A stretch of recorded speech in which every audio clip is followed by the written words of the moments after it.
मध्य प्रदेश में कांग्रेस को एक और बड़ा झटका देने की तैयारी चल रही है। माना जा रहा है कि ये झटका राज्यसभा चुनाव के दौरान लग सकता है।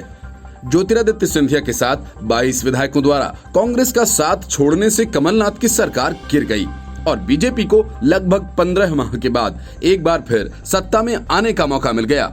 कांग्रेस में ये टूट अचानक नहीं हुई थी, बल्कि इसके लिए बीजेपी द्वारा लंबे अरसे से सिंधिया के अनुकूल मैदानी पिच तैयार करने की कवायद चल रही थी।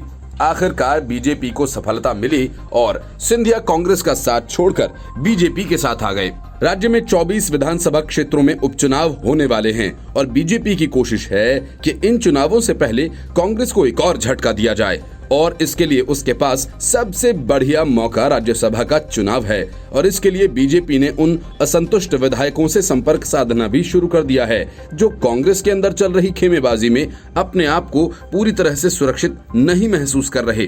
भाजपा के वरिष्ठ नेता डॉक्टर हितेश वाजपेयी का कहना है कि आने वाले समय में कांग्रेस में टूट होना तय है, मगर ये टूट अंदरूनी होगी या लोग बाहर निकल कर आएंगे ये तो वक्त ही बताएगा। इस टूट से बीजेपी का कोई लेना देना नहीं होगा। ये तो कांग्रेस के अंदर चल रही खींचतान के चलते होने वाला है।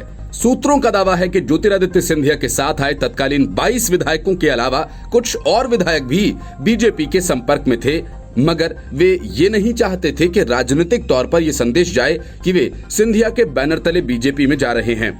ऐसा इसलिए क्योंकि उन विधायकों की निष्ठा सिंधिया में नहीं है। अब ऐसे कांग्रेस के असंतुष्ट विधायक जो सिंधिया से नाता नहीं रखते, उनसे बीजेपी संपर्क स्थापित कर रही है और ये राज्यसभा चुनाव के दौरान बड़ा झटका देने की तैयारी में है। कांग्रेस के प्रदेश प्रवक्ता अजय यादव ये मानने को तैयार नहीं हैं कि कांग्रेस का कोई भी विधायक बीजेपी में जा सकता है। उनका तर्क ये है कि जिन विधायकों को जाना था वे जा चुके हैं।